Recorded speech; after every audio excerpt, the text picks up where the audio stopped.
Bonsoir, chers amis, et merci d'être là avec nous ce soir pour cette poursuite de notre réflexion dans le livre de la Genèse concernant les grandes révélations que Dieu, notre Père, veut nous faire, puisque vous savez tous que nous sommes à la fin. Or, la Bible dit clairement que ce qui a été écrit dans l'Ancien Testament, les scénarios, les vies d'hommes et de femmes décrites dans l'Ancien Testament ont été écrites, ces vies-là ont été écrites pour nous servir d'exemple et d'instruction à nous qui sommes parvenus à la fin des temps. Au chapitre 9, 10 et 11 de la Genèse, il s'agit pour nous ce soir de découvrir ce qui nous concerne. Qu'est-ce que Dieu a bien voulu nous révéler dans ce chapitre du livre des commencements et qui doit attirer ou retenir toute notre attention en cette fin de temps. Je disais donc, chers amis, que nous allons nous intéresser ce soir au chapitre 9, 18 à 29 et au chapitre 10 et 11, nous intéresser aux enjeux majeurs qui se posèrent après le déluge et qui nous concernent aujourd'hui sous une autre forme, puisque ces enjeux-là sont des prophéties de ce qui va se passer juste avant le retour de Jésus. Qu'est-ce que la Genèse nous apprend sur ces événements, ces tendances et ces comportements humains? Eh bien, c'est ce que nous allons découvrir. Dans cette étude, nous allons donc nous intéresser aux enjeux majeurs après le déluge. Quel est donc ce premier enjeu? Nous allons lire dans Genèse chapitre 9, verset 19 et Genèse 10, verset 6 et verset 32. Ce sont là les trois fils de Noé, et c'est leur postérité qui peupla toute la terre. Les fils de Cam furent Cush, Mitsraïm, Put et Canaan. Telles sont les familles des fils de Noé selon leur génération, selon leur nation. Et c'est d'eux que sont sorties les nations qui se sont répandues sur la terre après le déluge. Donc, nous constatons que le premier enjeu, c'est celui du peuplement de la terre. Ce peuplement de la terre va-t-il être pour la gloire de Dieu? Souvenez-vous que lors de la création, après le sixième jour de création et la création d'Adam et d'Ève, Dieu leur dit, soyez féconds, multipliez et remplissez la terre. Or, il se trouve qu'après le péché, les hommes ont choisi de faire différemment. Ils ont choisi de rester groupés. Et la volonté de Dieu était qu'elle, euh, que les nations, ces nations-là puissent peupler la terre.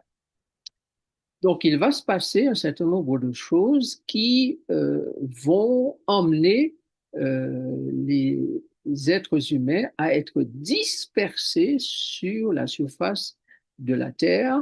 Donc, ainsi, la volonté de Dieu se sera accomplie, la terre va être peuplée.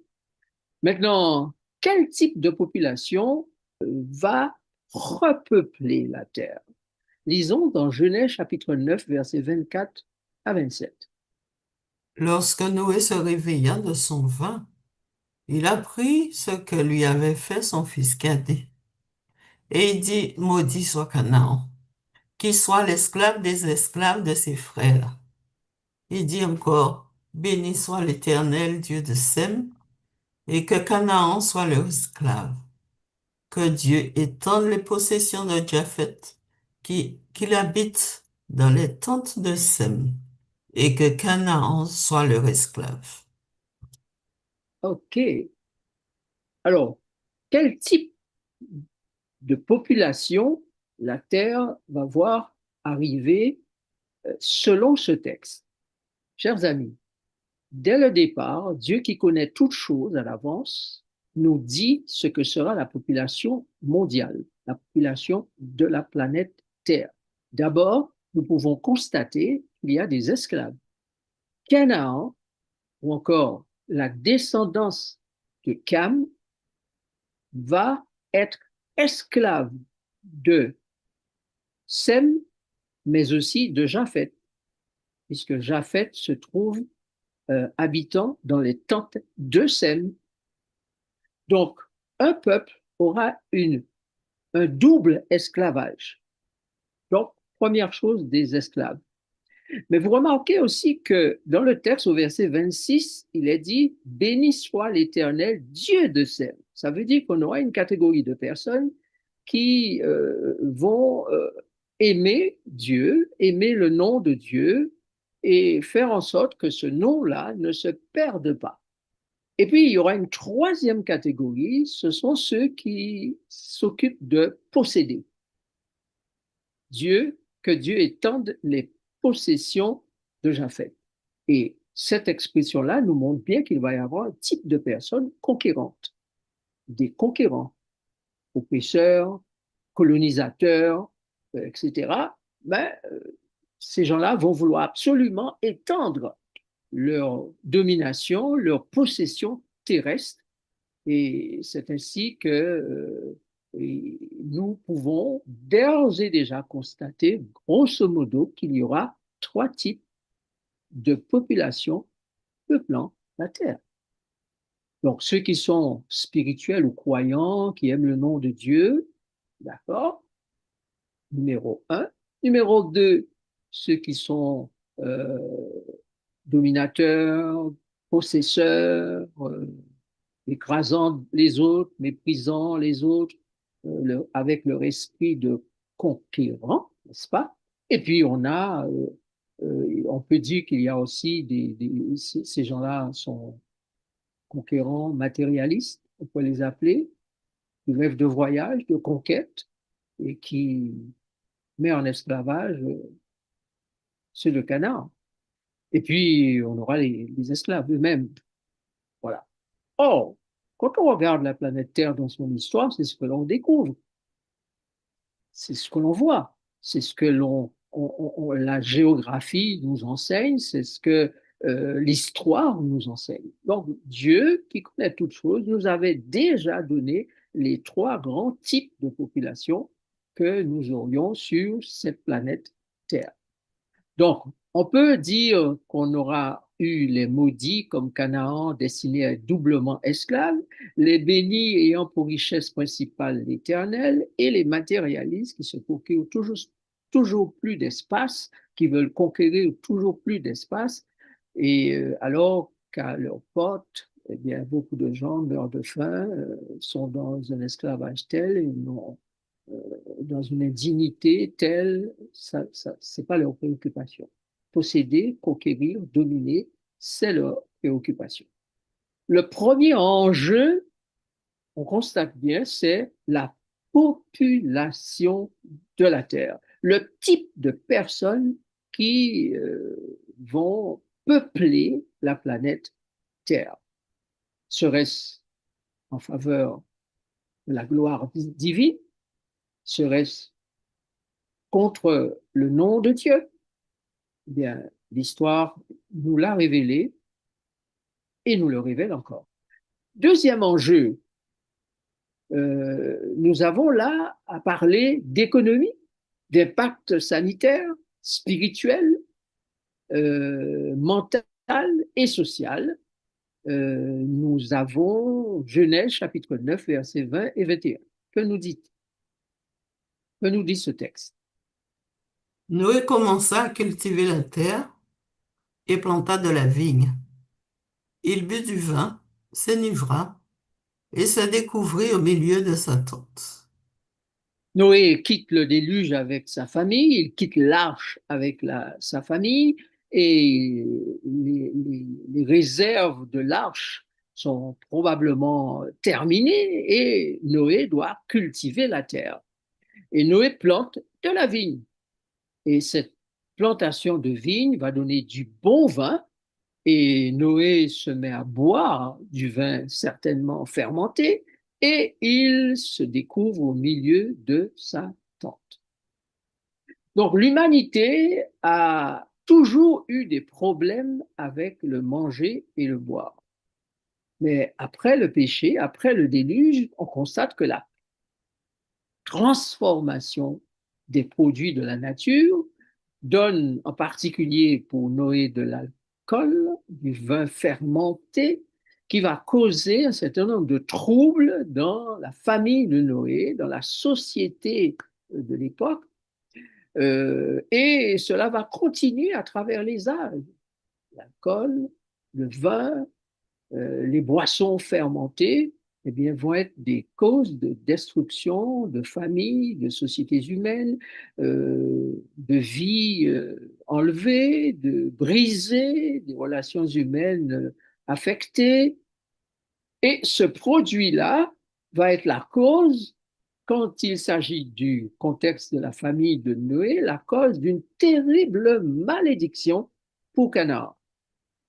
Et on peut dire que c'est la même chose aujourd'hui. Combien de produits tirés de la nature et transformés par les mains humaines deviennent des poisons pour l'humanité? Rien de nouveau sous le soleil. Donc, on peut dire que le deuxième manger, c'est le manger, le boire au cœur de l'économie, qui cependant n'était pas censé mettre en danger la santé, le social, le mental, la psyché, le psychique, le spirituel.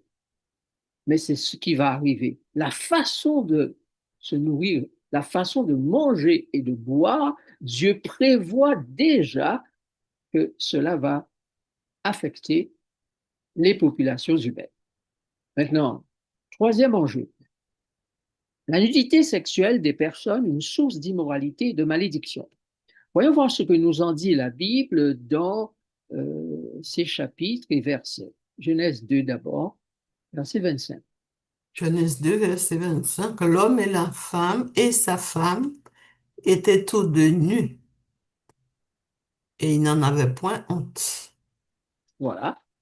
Donc, on constate qu'au départ, la nudité est cachée avec le vêtement, mais celui-ci, au fil du temps, va être confectionné de manière à découvrir cette nudité de plus en plus pour qu'elle devienne un objet de luxe et de convoitise.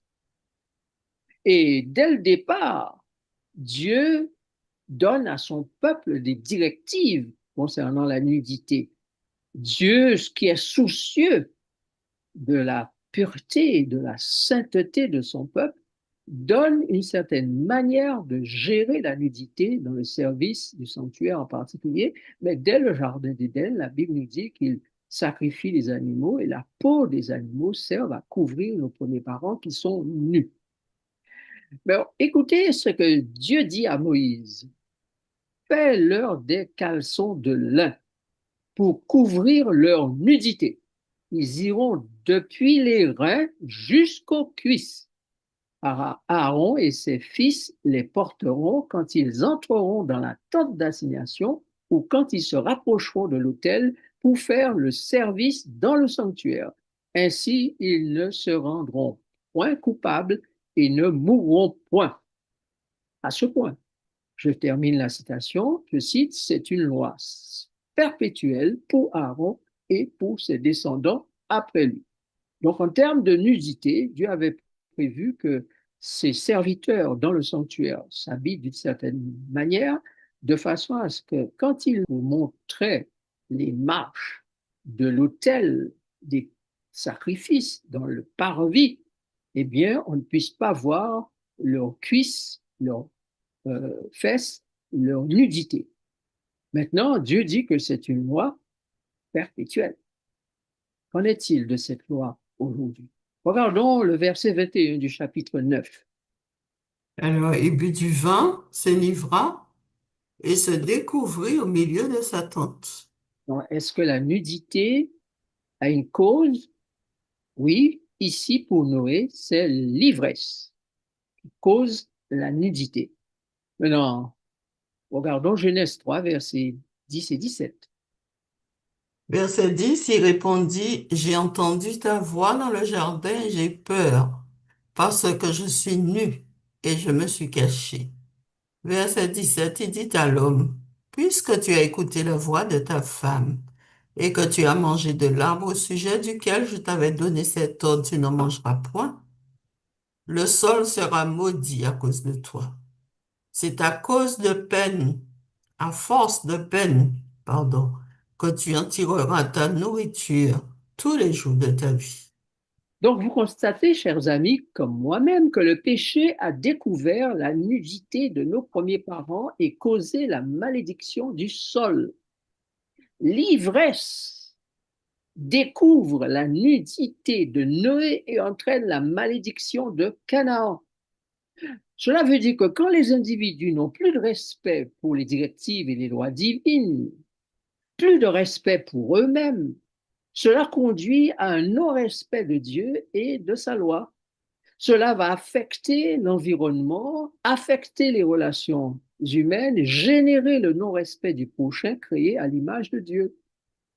On a là donc dans ces versets, chapitres et versets de la Genèse, une prophétie qui nous dit qu'à cause de l'inconduite humaine, à la fin des temps, à la fin des siècles, le Père céleste va voir ses enfants avoir des comportements de nudité tels, une manière de vivre sa sexualité telle qui va devenir problématique pour la race humaine.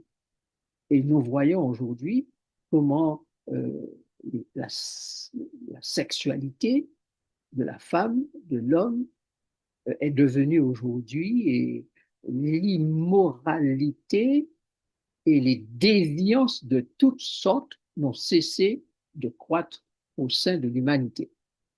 Mais on peut aussi dire qu'on a là une prophétie qui nous dit qu'à cause justement de l'inconduite humaine, le Père céleste, à travers son Fils en croix, crucifié, va prendre sur lui la malédiction de l'humanité et sa nudité de Dieu-homme sera exposée. Donc ce non-respect de la pudeur du Christ peut être considéré comme un viol, un crime de lèse-majesté, une atteinte à la souveraineté de Dieu. Ainsi, tous ceux, me semble-t-il, qui n'auront pas détourné leur regard de la nudité du Dieu-homme en croix par manque d'humilité, de respect, par moquerie ou dérision, se verront jugés, maudits et jetés dans les temps de feu. Cela inclut tous les démons rassemblés autour de la croix et qui ont pris plaisir à se rincer les yeux, à humilier le Fils de Dieu. Par ailleurs, chers amis, Dieu condamne ceux qui exposent leur nudité, leurs parties intimes, sans cause véritable aux yeux des autres. Ceux qui se plaisent à contempler la nudité de leur prochain sans cause valable sont aussi condamnés, sont aussi coupables. Ceux qui auront eu du respect pour les autres, par ailleurs, seront récompensés dans cette vie et dans la vie à venir. Maintenant, la question se pose, pourquoi Canaan est-il maudit et pas Cush, son père? Parce que c'est le père Cush qui a vu le père nu. Mais c'est Canaan qui est maudit. Vous comprendrez bien que Genèse chapitre 9 est la prophétie d'une malédiction qui va tomber sur le Fils de Dieu, le Fils du Père, le Fils premier et le dernier, après qu'il ait bu la coupe de vin amer des péchés de l'humanité. Lui qui avait planté la vigne se voit maintenant buvant le vin amer et se retrouve nu à la croix. Dieu en Christ a tout accepté comme traitement humiliant infligé par le diable et ses démons, possédant les êtres humains. Il a accepté la malédiction de la loi pour donner l'innocence, la justice, la sainteté, la vie éternelle. Amen. Quel amour infini et incomparable. Dieu a tout accepté là, par amour. Maintenant, comment Sem et Japhet furent-ils récompensés pour leur conduite respectueuse? Regardons ce que nous dit Genèse 9, verset 23. Alors Sem et Japhet prirent le manteau, le mirent sur leurs épaules, marchèrent à reculons et couvrirent la nudité de leur père. Comme leur visage était détourné, ils ne virent point la nudité de leur père. Merci. Deux fois, le texte insiste sur l'attitude de Sem et Japhet par rapport à la nudité de leur père. D'abord, le texte dit ils couvrirent la nudité de leur père, puis le texte dit ils ont détourné le visage pour ne pas voir la nudité de leur père. Ainsi, nous comprenons que cette affaire a de l'importance pour Dieu. Le péché nous met à nu, mais Dieu n'autorise personne à nous ridiculiser, à nous mépriser à cause de ce que le péché nous a fait. Il va prendre lui-même la honte du péché, lui-même il va être nu à la croix, lui-même va prendre la malédiction réservée aux pécheurs pour que nous puissions être habillés de sa justice, honorés, délivrés, sauvés, restitués. De même, donc, on pourrait dire que ceux qui auront eu du respect pour leur prochain et pour le Christ en croix, s'inclinant respectueusement à la croix du calvaire, tout en détournant leur regard de sa nudité pour contempler son amour, comprendre sa justice qu'il nous offre librement, comprendre qu'il a accepté la malédiction qui lui est infligée et dont il n'était, pour laquelle il n'était pas coupable, de façon à ce que nous soyons récompensés. La question est, quelle attitude nous, pécheurs, les hommes pécheurs, auront-ils envers Christ, nu à la croix, le Christ qui se donne, qui accepte la honte, tout ce qui lui est infligé par les ennemis, le diable, ses démons et les hommes possédés de ces démons, pour que nous puissions échapper à cela, c'est-à-dire aux graves conséquences du péché, mais surtout à la malédiction, ce que l'ennemi se plaît à travailler en nous et dans notre environnement pour que nous soyons dans la souffrance, dans la détresse, dans la mort. Dieu, dès le départ, montre que malgré la malédiction, il va y avoir deux qui vont rester attachés à lui en dépit de leurs défauts et de leurs faiblesses. La Bible dit béni soit Sem, car Sem, lui, il s'attache à l'Éternel. Et comme Japhet va habiter dans les tentes de Sem, alors Japhet aura aussi la possibilité de s'attacher à l'Éternel.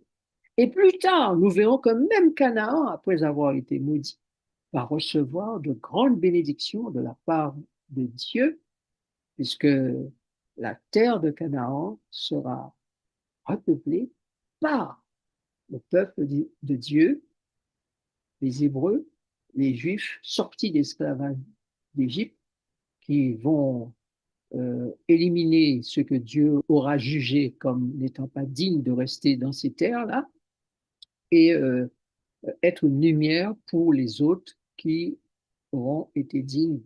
Maintenant, pourquoi Dieu n'oublie-t-il pas son alliance malgré les moqueries, les crachats et les attitudes irrespectueuses de beaucoup d'hommes envers lui? Voyons ce que nous dit le texte de Genèse, toujours chapitre 9, verset 16, 17, et Deutéronome 7, verset 9. L'arc sera dans la nuit, et je le regarderai pour me souvenir de l'alliance perpétuelle entre Dieu et tous les êtres vivants, de toute chair qui est sur la terre. Et Dieu dit à Noé, tel est le signe de l'alliance que j'établis entre moi et toute chair qui est sur la terre.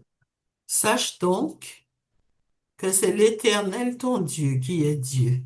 Mhm. Ce Dieu fidèle garde son alliance et sa miséricorde jusqu'à la millième génération entre ceux qui l'aiment et qui observent ses commandements. Merci. Dieu est qualifié ici de Dieu fidèle. C'est donc la fidélité de Dieu, la personne même qu'il est. Sache que c'est l'Éternel, ton Dieu, qui est Dieu. Et ce Dieu-là est un Dieu fidèle, un Dieu miséricordieux, un Dieu compatissant, lent à la colère, riche en bonté et en fidélité. Eh bien, c'est à cause de son caractère, même son nom, que Dieu, malgré les attitudes malencontreuses et malheureuses des êtres humains, eh bien, garde toujours son alliance. Donc, l'alliance est garantie par la fidélité, la miséricorde et la justice divine. Deutéronome 32, verset 4, nous le reprécise. Il est le rocher. Ses œuvres sont parfaites, car toutes ses voies sont justes. C'est un Dieu fidèle et sans iniquité. Il est juste et droit. Donc, à la fidélité, à la miséricorde de Dieu, à la bonté de Dieu, à la compassion de Dieu s'ajoute sa justice et sa droiture. Donc, nous pouvons compter sur un Dieu, un Père, un juge qui va nous traiter de la meilleure façon possible, malgré nos imperfections. Maintenant, quel est l'enjeu numéro 5 dans ces chapitres, dans ces trois chapitres de la Genèse, Genèse 10, Genèse 11 et Hébreu, nous allons réaliser quel est l'enjeu le plus important pour Dieu. Genèse 10, verset 1. Voici la postérité des fils de Noé, Sem, Cam et Japheth. Il leur naquit des fils après le déluge. Verset 4. Les fils de Javan, Elisha, Tarsis, Kittim et Dodadim. La lecture de ces textes nous permet de redécouvrir un mot important, postérité. L'Ancien Testament insiste beaucoup sur les postérités.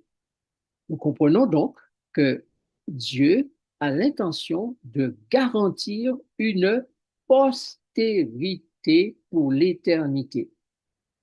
Voilà pourquoi tout au long de ces différentes postérités ou ces différentes généalogies, nous trouvons en elles, au cœur de ces généalogies, des intentions divines, des messages divins qui nous disent que Dieu est en train de suivre régulièrement et avec beaucoup d'attention cette affaire de postérité.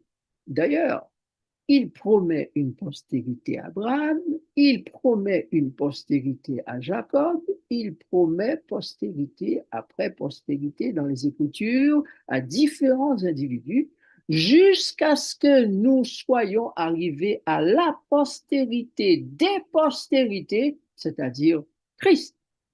Donc, au cœur de la postérité de Japheth et de Sem, savez-vous ce que nous allons trouver?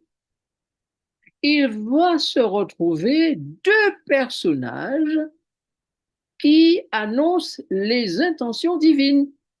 Ainsi, regardez le texte que vous avez sous les yeux, il y a un nom qui doit attirer votre attention.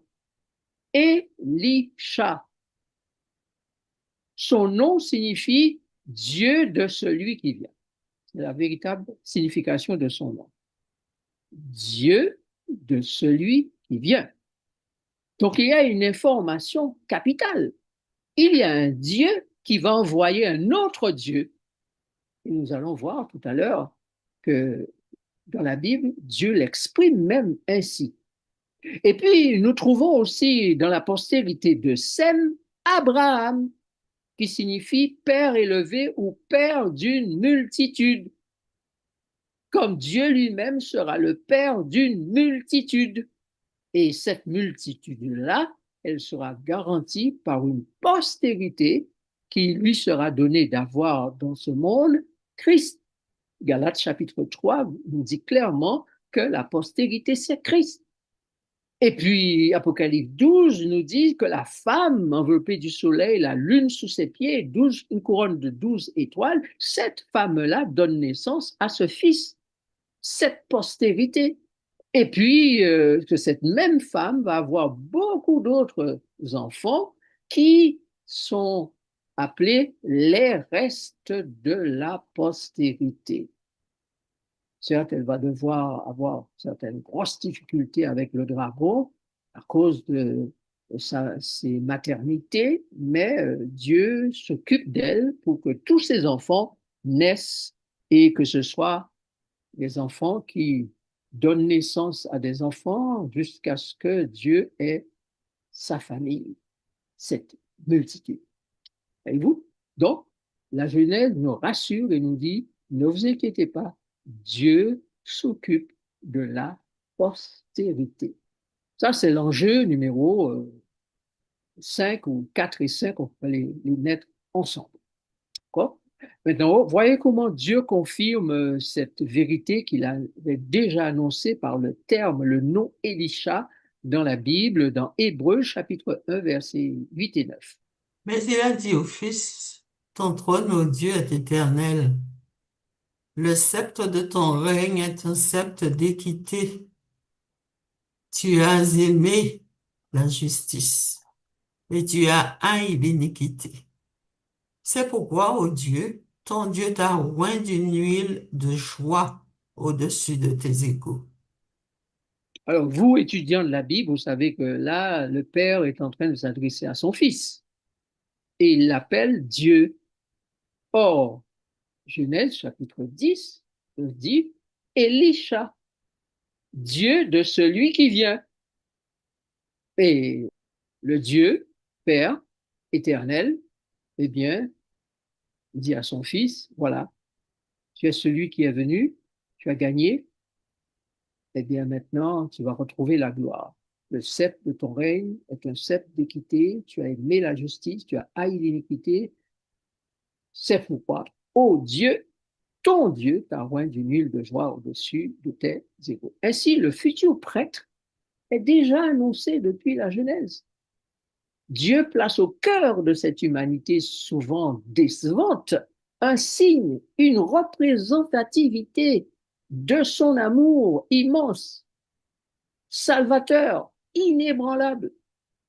Marie qui porte l'enfant mâle sans relation sexuelle avec un homme est décrit comme un signe que Dieu va donner à son peuple. Élisha et Abraham sont donc des signes que Dieu donne à son peuple. Isaac, Jacob, Ésaü et bien d'autres deviennent des signes que Dieu donne au peuple pour dire je m'occupe de la postérité. Le diable ne m'empêchera pas, malgré tous les dégâts qu'il fait au cœur, au sein des êtres humains, gouvernement et peuple gouverné, malgré tout cela, la postérité viendra. La postérité viendra. Alors, le texte à lire, c'est bien celui-là pour nous confirmer que Dieu est fidèle à sa parole. Regardez Genèse chapitre 10, versets 10 et 11. Verset 10. Voici la postérité de Sem. Sem, âgé de 100 ans, engendra Arpachshad 2 ans après le déluge. Téra prit Abraham, son fils, et Lot, fils de d'Haran, fils de son fils, et Sarai, sa belle-fille, femme d'Abraham, son fils. Ils sortirent ensemble d'Ur en Chaldée pour aller au pays de Canaan. Ils vinrent jusqu'à Charan, ou Charan, et ils y habitèrent. On constate donc ici, Dieu veille sur la postérité et il fait en sorte que cette descendance de Sem, bénie de l'Éternel, n'est-ce pas, vous vous souvenez, eh bien, va voir naître un enfant qui va être appelé Abraham. Et finalement, cet Abraham va, avec son papa, Térak, quitter le pays où ils habitent, Ur en Chaldée, et venir habiter le pays de Canaan.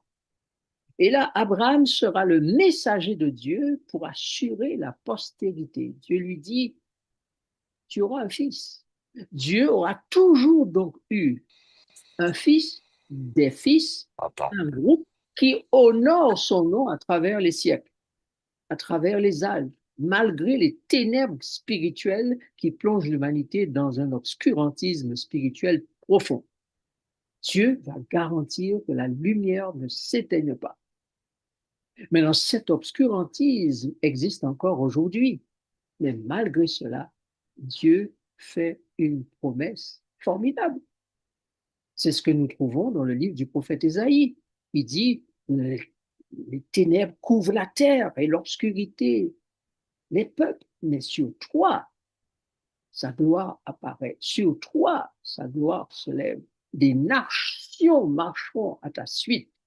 Donc, notre Dieu, malgré les puissances sataniques agissantes, malgré le fait qu'on veut s'accaparer de l'esprit des hommes à travers l'intelligence artificielle et d'autres artifices qui sont mis en place pour qu'il y ait un contrôle total sur l'esprit des habitants de cette planète, Dieu s'assurera d'avoir un peuple, une multitude qui l'adore. Ce sera un reste par rapport au tout, mais ce sera un nombre colossal de personnes qui, malgré tout, auront choisi d'être fidèles à Dieu en dépit de tout. Maintenant, comment Dieu va-t-il déjouer le plan satanique pour empêcher la réalisation du plan divin d'une postérité? Voyons ce que dit Genèse chapitre 11, versets 1, 7 et 9, et nous allons terminer par ça. Toute la terre avait une seule langue et les mêmes mots. Allons, descendons et là confondons leur langage afin qu'ils n'entendent plus la langue les uns des autres. Et l'Éternel les dispersa loin de là sur la face de toute la terre et ils cessèrent de bâtir la ville. C'est pourquoi on l'appela du nom de Babel, car c'est là que l'Éternel confondit le langage de toute la terre, et c'est de là que l'Éternel les dispersa sur la face de toute la terre. Croyez-moi, chers amis, Dieu s'apprête à faire la même chose. Cette fois, ce ne sera pas un déluge d'eau, mais un déluge de feu.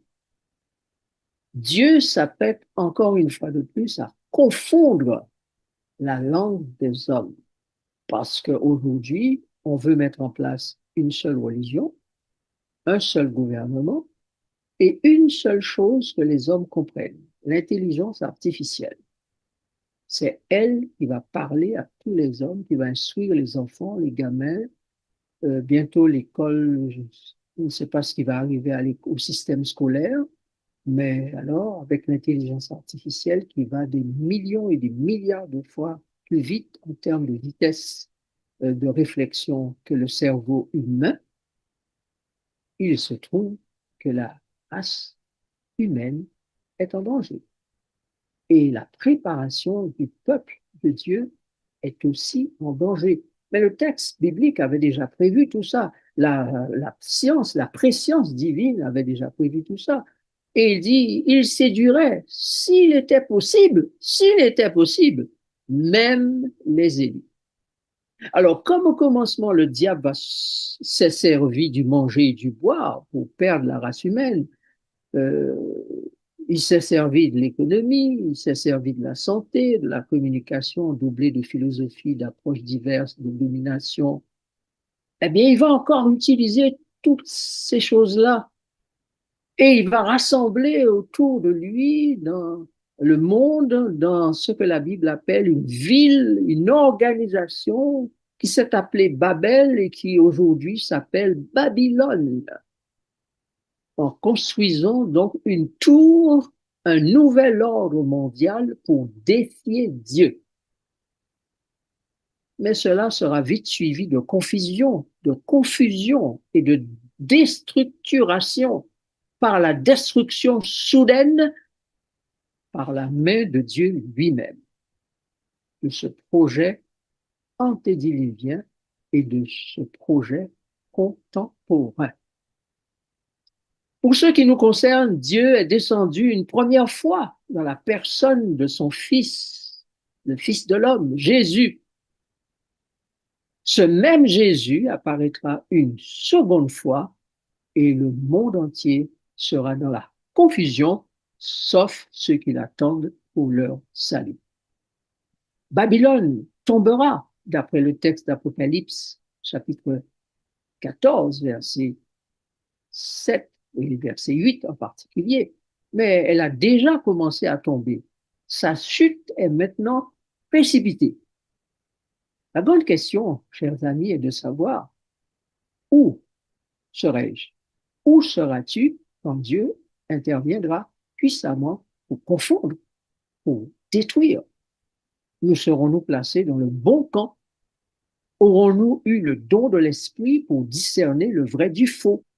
Aurons-nous fait le bon choix d'adoration? Aurons-nous été mis en sécurité dans le sanctuaire de Dieu? La prochaine fois, nous allons poursuivre avec la grande épopée d'Abraham. Et là, nous allons encore découvrir les immenses, merveilleuses révélations de Dieu pour son peuple. Ne manquez pas l'épopée d'Abraham la prochaine fois. Maintenant, vous avez la possibilité de poser vos questions.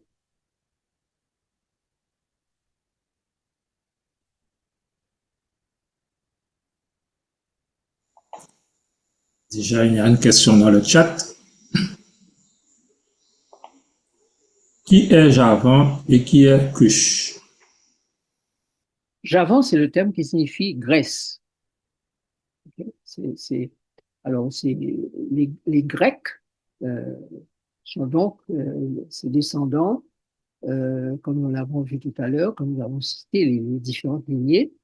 Et Cush est aussi un descendant, en l'occurrence du descendant de Cam. Il est intéressant, chers amis, de constater que chaque nom a un sens. Et le nom Cush se réfère à ce peuple, ces habitants de la terre qui sont brûlés par le soleil. Donc, se réfère à la race noire, à la race de personnes basanées. Voilà.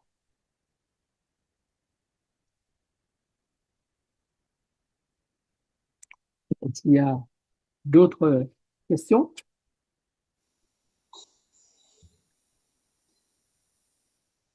En tout cas, pas dans le chat. Alors, je relis pour ce qui concerne Japhet. Donc, Japhet a donné naissance à Gomer, Magog, Madai, Javan. Donc, les Grecs, qui sont de la Grèce, donc, de Javan, eh bien, sont des descendants de Japhet.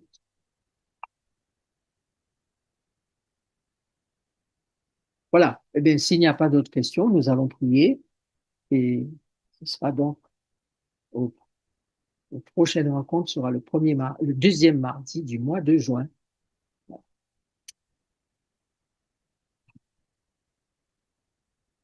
Père Céleste, nous te remercions infiniment pour ce moment que nous avons passé ensemble. Nous te remercions pour la grâce qui nous est faite d'ouvrir ta parole et de comprendre comment tu as toujours guidé l'histoire de l'humanité. Et rien n'échappe à ton attention, à ta science, à ton omniscience, à ton omniprésence. Nous savons donc que malgré tout ce que nous voyons autour de nous et qui parfois nous effraie, nous savons maintenant que tu garantis notre sécurité, que tu veilles sur toutes choses et que ta grande, belle volonté se réalisera pour rassembler ton peuple, pour rassembler ta postérité et la ramener au pays d'où elle appartient, où elle appartient. Merci Seigneur de permettre que chacun d'entre nous soit compté dans cette postérité et que nous soyons ainsi préparés par toi pour retourner à la maison et vivre avec toi pendant l'éternité, vivre avec nos frères, notre Père et nos frères pour l'éternité. Nous te remercions au nom de Jésus. Amen.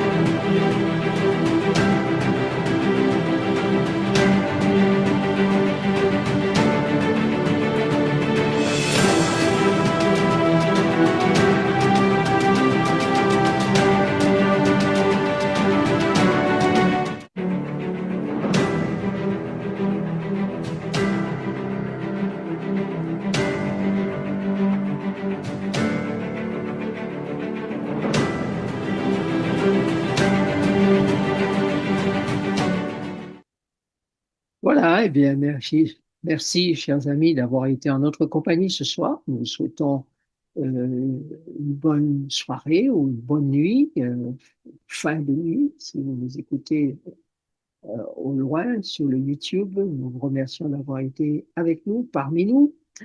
Voilà, et merci, techniciens, aux lecteurs pour la Bible. Que Dieu vous bénisse tous. Et puis, à très bientôt. Donc, malgré la conduite humaine désastreuse, l'alliance divine permet d'éviter la catastrophe ultime qui détruirait toute l'humanité et la perdrait pour toujours. Maintenant, qu'est-ce qui garantit cette alliance? Regardons Deutéronome 7, verset 9.